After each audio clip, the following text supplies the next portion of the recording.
केंद्रीय मंत्रिमंडल ने खुदरा क्षेत्र के मल्टी ब्रांड में एफडीआई नियमों में संशोधन को दी मंजूरी। आधारभूत ढांचे में $5 करोड़ निवेश करने की सीमा को रखा बरकरार। 10 लाख से कम आबादी वाले शहरों में विदेशी कंपनियों को अपने स्टोर खोलने का फैसला राज्यों पर छोड़ा। कैबिनेट ने राजनीतिक पार्टियों को आरटीआई के दायरे से बाहर रखने के लिए इसमें संशोधन को दी मंजूरी। केंद्रीय सूचना आयोग ने राजनीतिक दलों के इसके तहत लाने का दिया था आदेश।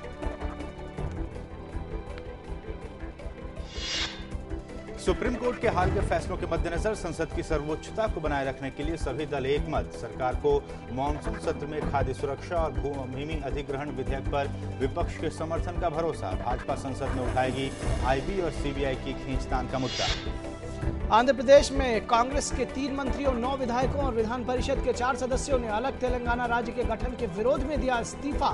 केंद्र ने कहा 6 महीनों के भीतर हो जाएगा अलग राज्य का सपना साकार। उत्तर प्रदेश के गौतम बुद्ध नगर की आईएएस अधिकारी दुर्गा शक्ति नागपाल के सस्पेंशन का मुद्दा अब केंद्र तक पहुंच गया है। आईएएस एसोसिएशन ने कल प्रधानमंत्री कार्यालय में राज्य मंत्री वी नारायणसामी से मुलाकात की, जिन्होंने न्याय का भरोसा दिलाया है। यूपी के पूर्व मंत्री रघुराज प्रताप सिंह उर्फ राजा भैया को सीबीआई से बड़ी राहत मिली है। डीएसपी जियाउल हक की हत्या के मामले में सीबीआई ने सबूतों के अभाव में राजा भैया को आरोपों से बरी कर दिया है। सुप्रीम कोर्ट ने नीरा राडिया मामले में इनकम टैक्स विभाग और सीबीआई पर सख्त टिप्पणियां की हैं। सुप्रीम कोर्ट ने इन दोनों एजेंसियों की इस बात के लिए भी आलोचना की है कि उन्होंने राडिया के खिलाफ पर्याप्त कार्रवाई नहीं की।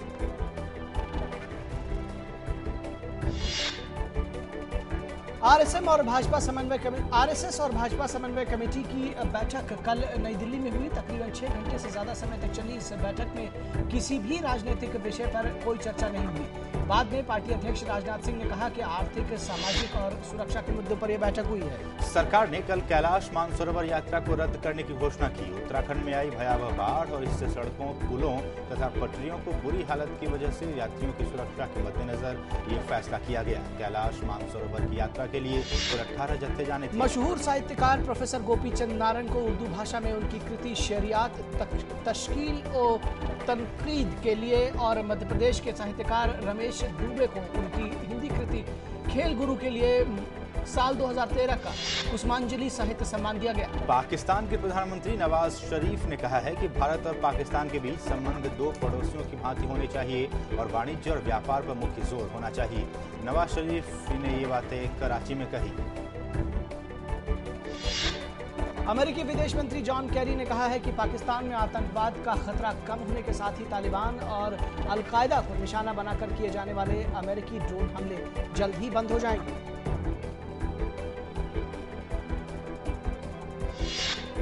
बांग्लादेश की अदालत ने राजनीतिक पार्टी के रूप में जमात इस्लामी का पंजीकरण रद्द कर दिया है, जिससे भविष्य में ये पार्टी चुनाव में हिस्सा नहीं ले सकेगी। बांग्लादेशी हाईकोर्ट ने एक याचिका की सुनवाई करते हुए ये फैसला दिया।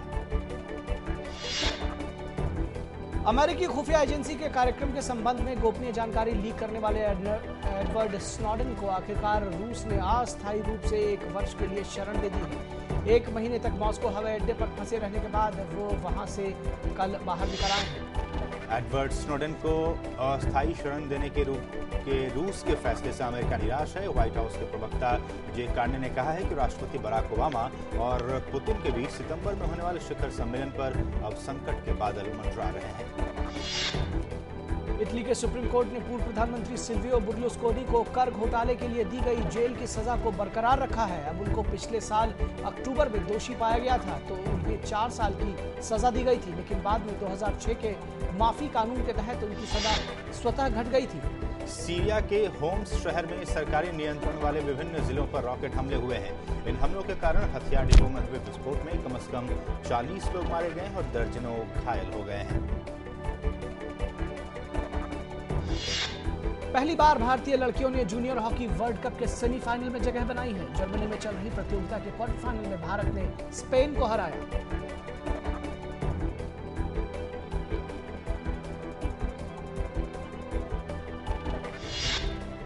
बुलावायो में चौथे वनडे क्रिकेट मैच में भारत ने जिम्बाब्वे को 9 विकेट से हराकर 5 मैचों की श्रृंखला में ली 4-0 की बढ़त।